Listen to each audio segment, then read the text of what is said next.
des personnes. Et aujourd'hui, au nom du gouvernement et au nom du président de la République, auquel je rends continuellement compte, je tiens à vous remercier pour ce sens élevé de patriotisme. Quel que soit ce qu'on en dit, la victoire que vous avez gagnée, c'est d'abord la victoire du peuple tchadien. Et je tiens personnellement à remercier les uns et les autres pour cela. Naturellement, nous sommes dans une société démocratique et une société pluraliste en même temps. Chacun a son opinion sur un sujet donné. Chacun a sa manière d'appréhender un sujet donné. Mais lorsque, malgré les divergences, malgré les diversités, on arrive à mettre ensemble quelque chose, c'est une victoire sur le mal, c'est une victoire sur tout ce qui peut retarder la marche du groupe. Vous avez donc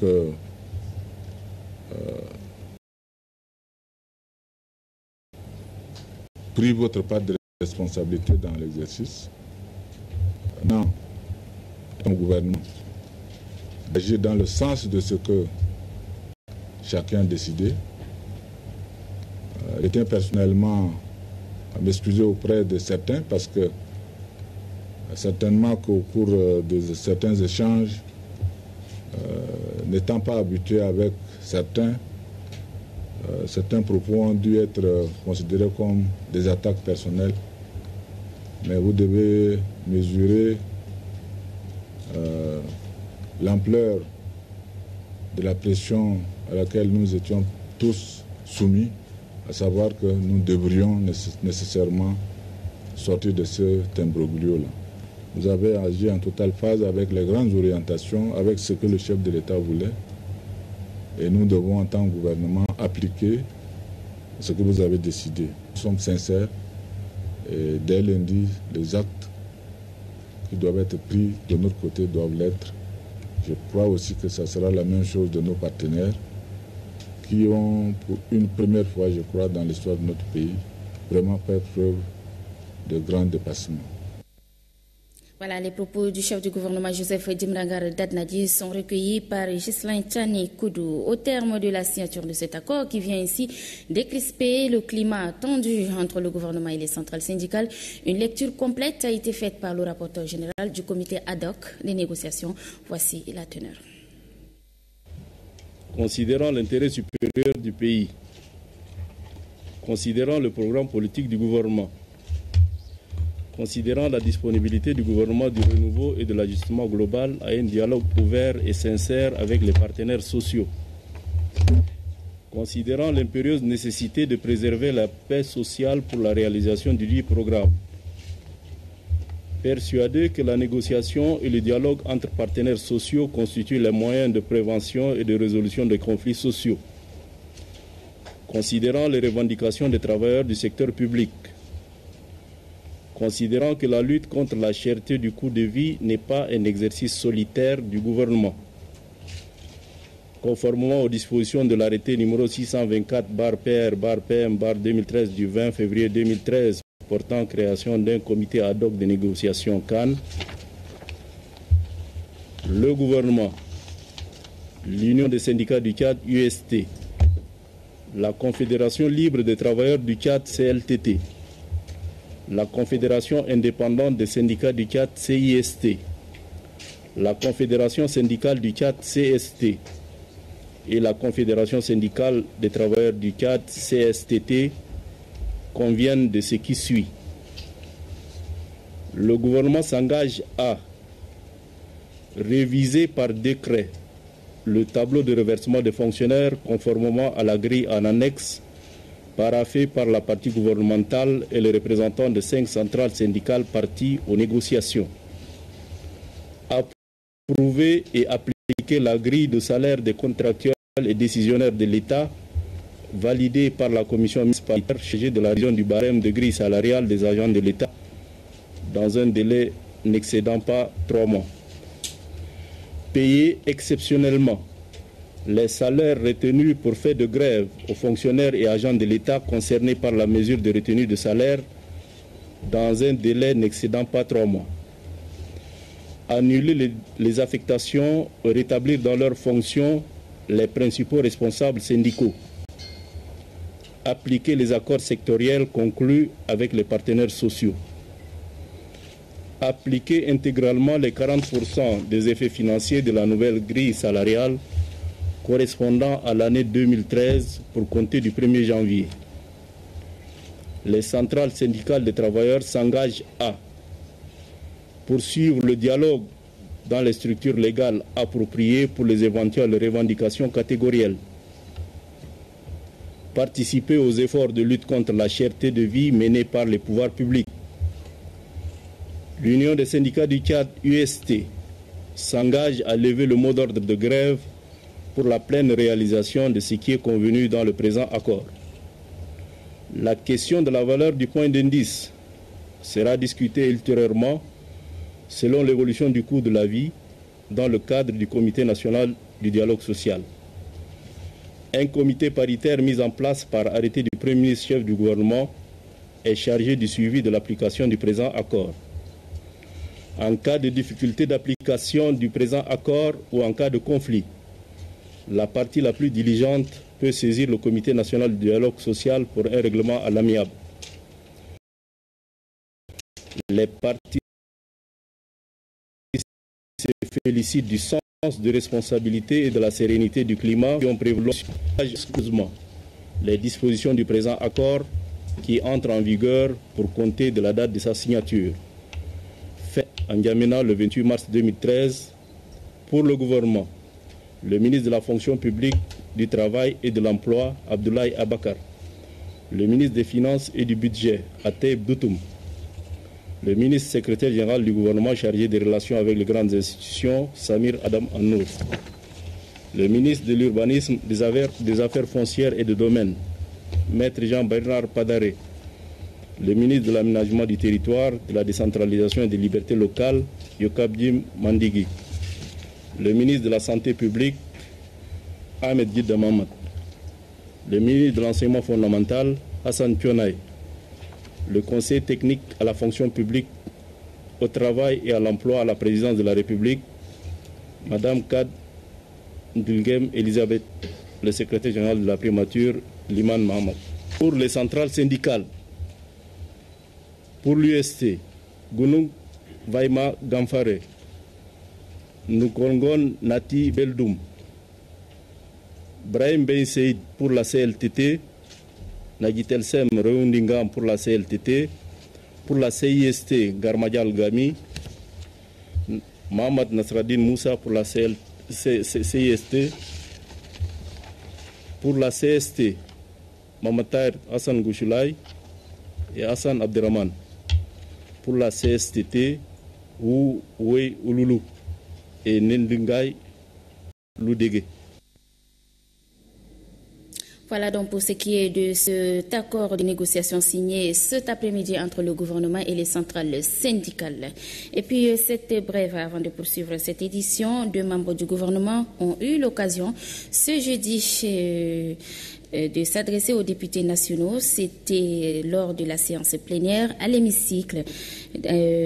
La première question orale avec débat relatif à l'adduction d'eau potable dans le Guéra et le Sila a été adressée au ministre de l'Hydraulique rurale et urbaine par les députés Kodi Tchotch et Zakaria Mahamat Saleh. La seconde question orale avec débat relatif à la construction des établissements scolaires dans la ville de N'Djamena est adressée au ministre des Enseignements et de la formation professionnelle secondaire par le député Amati Issa Badi. Nous y reviendrons en détail dans nos prochaines éditions. Fin hier des assises de la 19e session du comité directeur 2013 organisé par le ministère de la Santé publique et les partenaires du Tchad en matière de santé. Objectif apprécier les résultats des activités réalisées en 2012 en matière de politique nationale de santé publique. Estelle Abdelkader. Les assises du 19e session du comité directeur du ministère de la Santé publique vient de prendre fin. Les participants ont réussi à mettre sur pied la politique nationale de la santé publique. Ceci grâce au concours des uns et des autres. Au cours des travaux, plusieurs thèmes ont été abordés. Il s'agit entre autres de la mortalité maternelle et infantile. Les participants ont également fait quelques suggestions. Au ministère de la Santé publique, d'accélérer la construction du laboratoire national de santé publique, de doter le PEV de 3 véhicules gros porteurs pour le dépôt des intrants dans les régions. Le ministère de la Santé publique, quant à lui, se dit satisfait des résultats des travaux. Je me réjouis de constater que les recommandations qui viennent d'être lues témoignent à suffisance nos attentes par rapport au sujet. C'est pourquoi je tiens à vous rassurer que le ministre en fera bon usage. Je voudrais donc à juste titre demander à chacun de vous de redoubler d'efforts pour minimiser les difficultés rencontrées afin d'améliorer progressivement les indicateurs de santé. La mise en œuvre de la politique nationale viendra matérialiser les travaux abattus. Et puis l'élaboration du plan d'action 2013 et des délégations sanitaires régionales pour l'accélération de la réduction de la mortalité maternelle, néonatale et infantile au centre des Natélé qui a lieu aujourd'hui ici à N'Djamena. Objectif décentralisé au niveau régional, la planification des activités de la mise en œuvre de la feuille de route nationale pour l'accélération de la réduction de la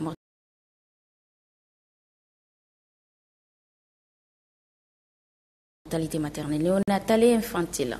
Nous retrouvons en matière de soins de santé maternelle, néonatale et infantile par région. Apprécier le niveau de mise en œuvre de la feuille de route 2012, programmer les patients à atteindre les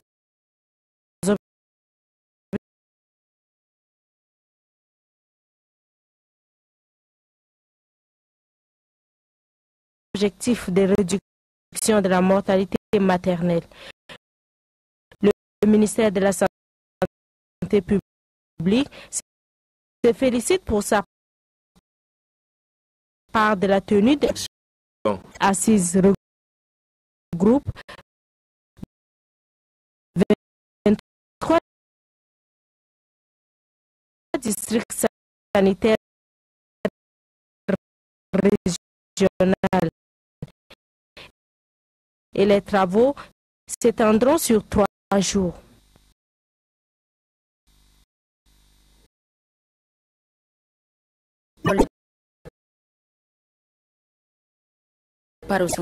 D'envisager des réformes qui permettront à leur institution de jouer pleinement leur rôle. Le national de recherche agricole se concerte.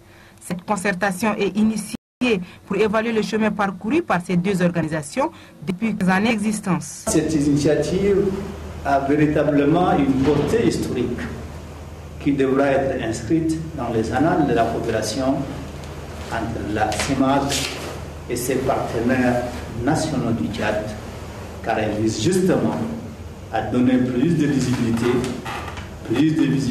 au pôle régional de recherche appliquée au développement des systèmes agricoles d'Afrique centrale. Les 2 institutions se sont accordées à multiplier leurs efforts à l'échelle nationale et sous-régionale pour relever les grands défis de l'heure, à savoir la lutte contre la pauvreté, l'insécurité alimentaire et les effets néfastes liés au changement climatique. Cette rencontre est pour nous tous ici présents une opportunité offerte pour nous faire connaissance les uns des autres.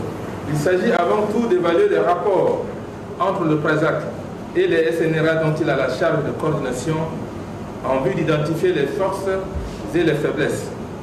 Celle-ci devrait conduire nécessairement à envisager des réformes institutionnelles. Cette initiative de la Direction générale du pôle régional de recherche appliquée au développement des systèmes agricoles d'Afrique centrale réjouit les autorités tchadiennes. Il est donc temps de donner une nouvelle impulsion à notre système d'accord et formule à cet effet les vœux que la République du Tchad puisse jouer un rôle de laboratoire dont les acquis dans ce domaine pourront inspirer les systèmes nationaux de recherche agricole frères de la sous-région et pourquoi pas au-delà de notre espace communautaire. Le PRAZAC est une institution spécialisée de la CEMAC.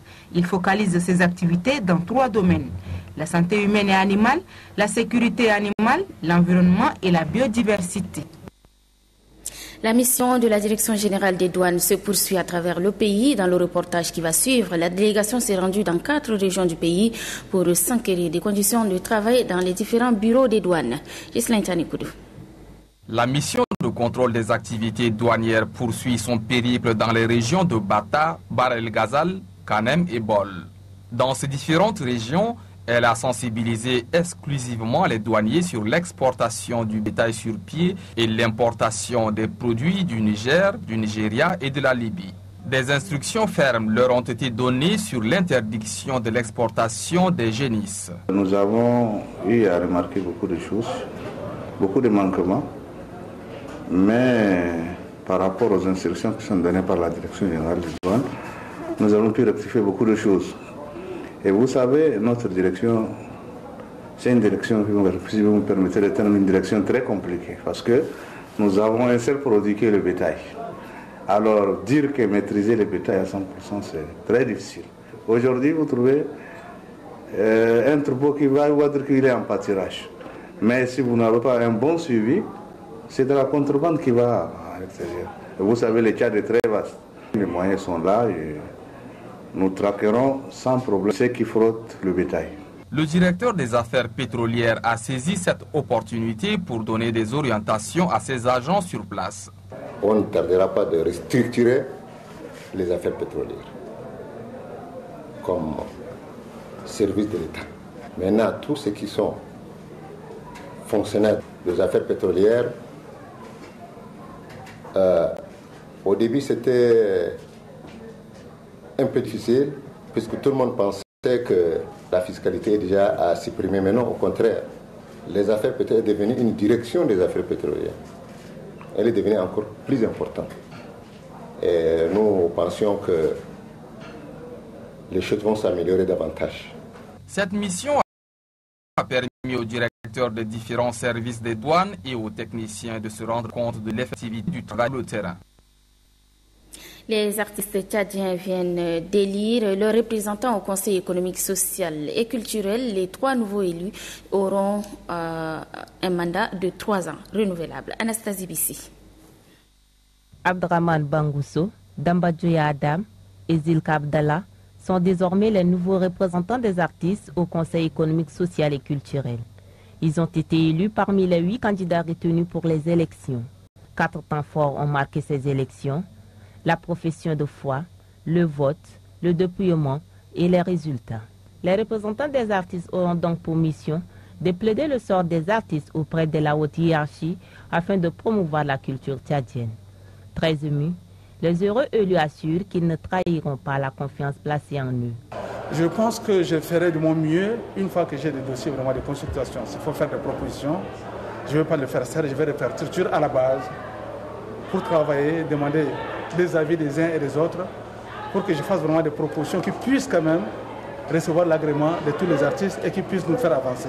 L'équipe qui aille là-bas devrait penser avant tout aux intérêts du monde de la culture, de lutter pour le bien-être de tous.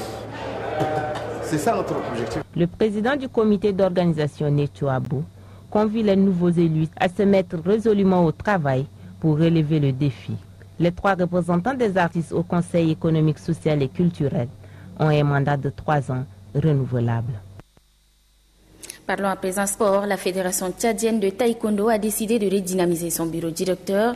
Elle a à cet effet, les membres de ce bureau ont à cet effet organisé une assemblée générale ordinaire hier. Le point avec Innocent Kilayo. C'est sous le signe de la redynamisation que les membres de la Fédération tchadienne de taekwondo ont placé l'assemblée générale ordinaire. C'est ce qui n'est pas fortuit, car le taekwondo tchadien, qui a brillé il y a quelques années sur la scène africaine, s'est plongé dans une léthargie totale. L'Assemblée générale ordinaire et élective fera un tour d'horizon sur les problèmes qui ont entravé le développement de ce sport de combat. Comme il s'agit d'une assemblée générale élective, les représentants des clubs et les représentants des sous-ligues des provinces ont été mis en contribution. En 1974, la Fédération taekwondo tchadienne des arts martiaux et de boxe appelée FETAMB, dans laquelle était confinée cette discipline taekwondo, éclate et donne naissance à plusieurs fédérations, dont la Fédération tchadienne de taekwondo. Au ministère de la Jeunesse et des Sports, cette assemblée générale arrive à point nommé, surtout que la Fédération tchadienne de taekwondo doit se préparer pour faire participer l'équipe nationale dans les compétitions africaines qui se pointent à l'horizon. À l'issue de cette assemblée générale, un nouveau bureau sera mis en place. Et puis le tournoi des sports scolaires s'est achevé ce mercredi au stade Idriss Mamato Ouya. Ce tournoi est organisé en prélude à la Semaine nationale des sports qui aura lieu dans quelques semaines à Béché dans l'Ouadaï. Lors de la finale jouée hier, le lycée Amoul a battu Fiswalia la marque de 3 morts.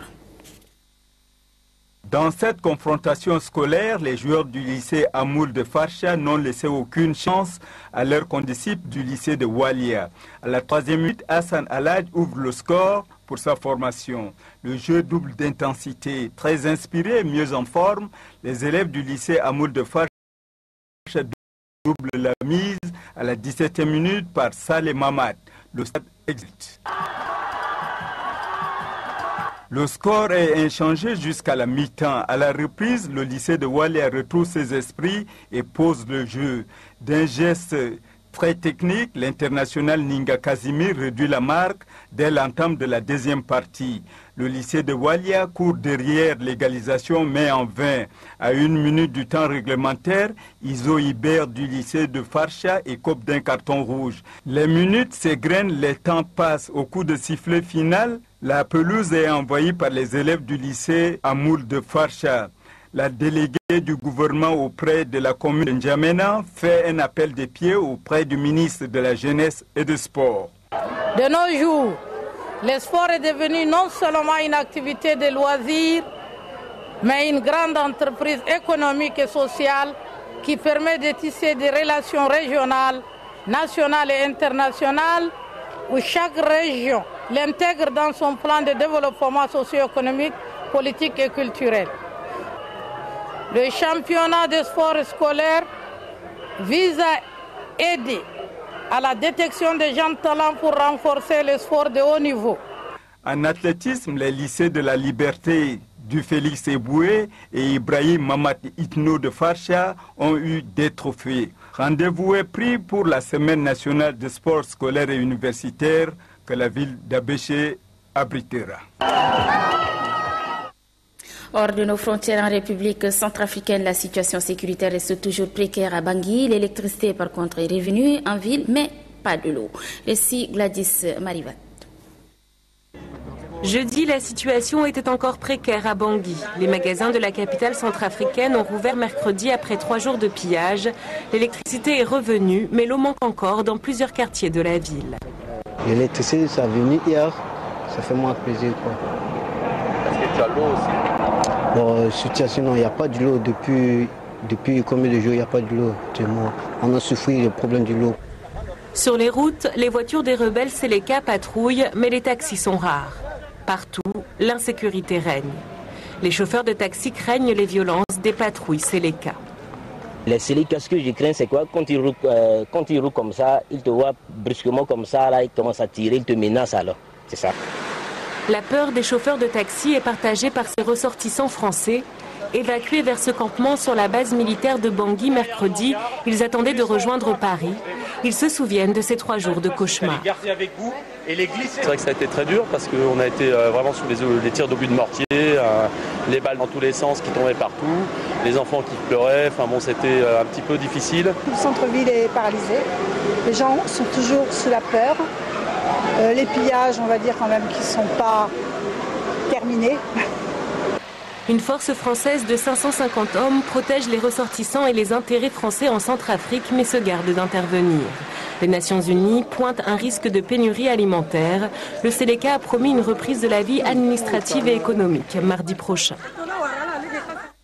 Le sommet des BRICS tenu en Afrique du Sud a accouché d'un projet séduisant et viable pour le continent africain. Il s'agit de la naissance d'une banque de développement. Kumbakana.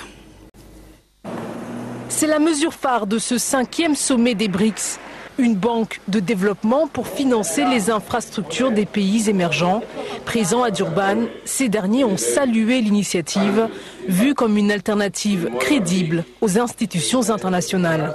Ils veulent s'impliquer dans le problème des infrastructures. C'est le problème clé en Afrique. On parle toujours de pays riches, tel pays riche en ressources naturelles et tout. Mais sans infrastructure, ça ne vaut rien. Projet séduisant sur le papier, mais qui risque d'être difficile à appliquer pour des raisons financières. Chaque pays membre devra en effet débourser 10 milliards de dollars, une somme conséquente pour certains États comme l'Afrique du Sud. Qu'importe, pour le président Jacob Zuma, le projet est viable. Son ministre du Commerce, lui, compte sur l'entrée d'un nouvel acteur dans le capital. Les montants disponibles pour financer le développement ne sont clairement pas suffisants pour satisfaire nos besoins en infrastructures sur le continent africain. Un nouvel acteur serait le bienvenu pour ajouter sa contribution et, espérons-le, secouer quelques-unes des autres institutions grâce à une saine concurrence. Malgré tous ces obstacles, les BRICS comptent bien poursuivre leur percée sur la scène internationale. Prochaine étape annoncée, la création d'une agence de notation.